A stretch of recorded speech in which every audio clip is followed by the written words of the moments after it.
मी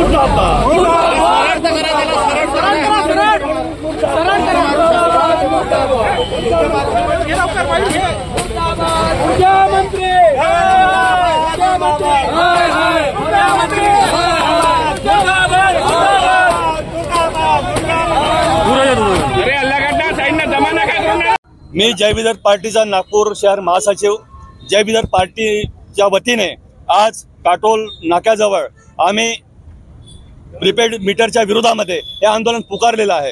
त्याचं कारण हे आहे की जनता महागाईमुळे त्रस्त आहे, बेरोजगारीमुळे त्रस्त आहे आणि काही उद्योगपतींना फायदा पोहोचवण्यासाठी केंद्र शासनाने जे स्मार्ट प्रीपेड मीटरचा जो भार जनतेवर आणून पाडला आहे त्याच्या विरोधामध्ये आम्ही सरकारच्या विरोधात हे नारे निदर्शने आणि आंदोलन आमचं सुरू आहे।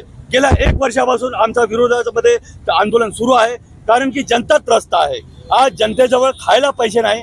तुम्ही म्हणता की 80 करोड जनता त्यांच्याजवळ धान्य पर्चेसिंग करण्यासाठी त्यांची कॅपॅसिटी नाही आहे म्हणून आणि हे प्रीपेड मीटरचं जे महागडी वीज आहे ते कुठून खरीदणार आहे एवढी अक्कल ह्या सरकारला असली पाहिजे। त्याच्या विरोधात हे आमचं आंदोलन सुरू आहे आणि लगातार आम्ही आंदोलन सुरू ठेवणार आहे कारण की जनता महागाईमुळे त्रस्त आहे। त्यांच्या जो अन्न घ्यायला पैसे नाही तुम्ही एवढा भार त्यांच्यावर सोपवलेला आहे त्यामुळे आणि उद्योगपतींना फायदा पोहोचवण्यासाठी हे केंद्र सरकारची आणि त्यामध्ये दलाली खाण्यासाठी हे केंद्र सरकारची कूटनीती आहे हे आमच्या लक्षात आलेलं आहे आणि जनतेच्याही लक्षात आलेलं आहे। म्हणून आम्ही विदर्भामध्ये जनजागरण करून जनतेमध्ये जनजागरण करून आम्ही जय विदर्भ पार्टीमध्ये हे आंदोलन मोठ्या प्रमाणामध्ये पसरवण्याचं काम करून राहिलो।